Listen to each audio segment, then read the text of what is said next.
Okay, just so you can see how far I trimmed the cage to make it narrow enough to actually fit the truck chassis and body. I just trimmed away until it was narrow enough. Flip it up so you can see the other side. Same idea. Just trimmed it down. That's where it bolts together on that straight crossbar. It goes right across to the other side.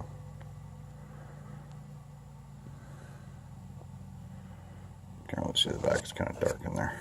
Yeah, get the work lamp in here.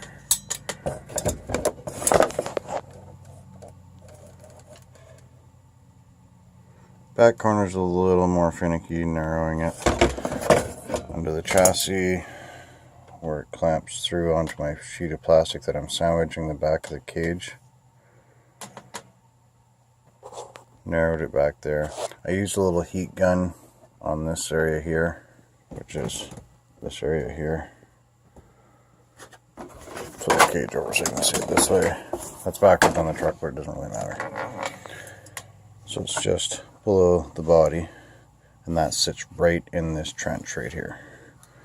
That way you get a nice solid compression point, because that sits right down tight in there. And let's flip this around. Oh, there's the top half of the sandwich board that I've got. Also cut in it for the latch. Let's see what the zoom is like. Where am I at? Ooh, that's way too much. I'll take the zoom away. There we go. Okay. I'm a Gorilla Tape guy, so I have tape on the inside corners to act as inner fenders. And I seal up all my steering so that shit doesn't spray into there. Gorilla Tape off of my control arms, because that way when it gets abused and destroyed, I just throw it away and replace it.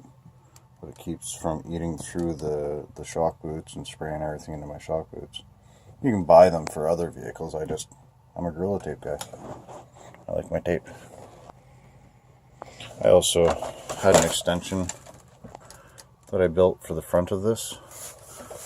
From here all the way down, across and back over to the front in the same location. That's the upper halo hoop from a Baja cage, and this section here is the nose of a Baja flipped over and drilled and bolted right through there, so that it gave me a nose, and that compresses right in behind the front bumper. So when the front end gets smashed hard on a nosedive or whatever, the bumper supports are also supported by this into the cage. Same in the rear. Flip this thing again. I'll chuck it on real quick. You're going to look at the table or darkness.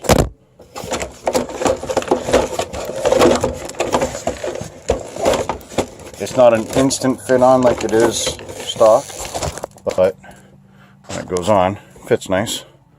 Body fits over it. I chopped it at the back because my body was shot. I'm just going to pick this up and flip it over on my table.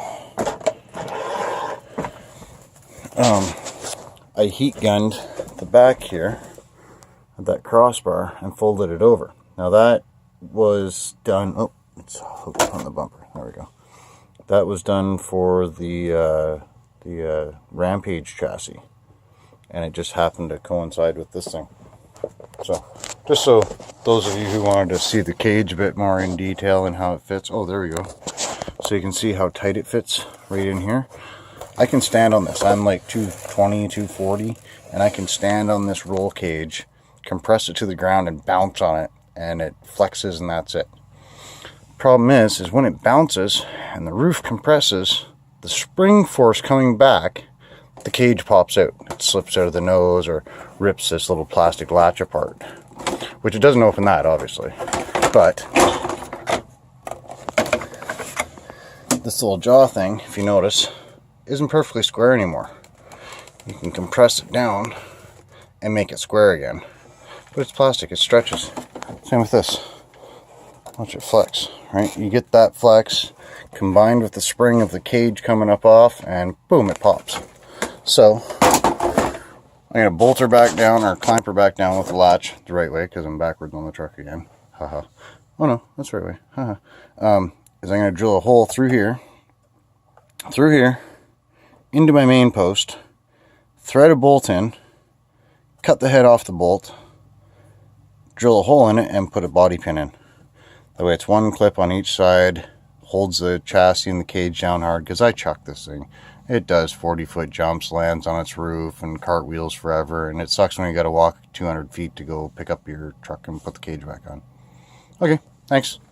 That's my XMaxx. No, I don't have my wheel adapters for my MTXL wheels yet. Dying for that to come in.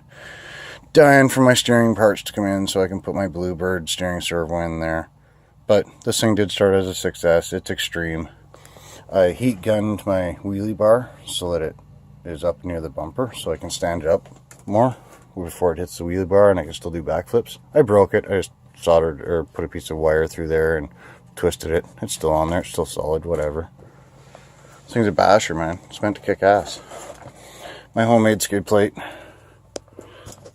Light's a little bit bright on there.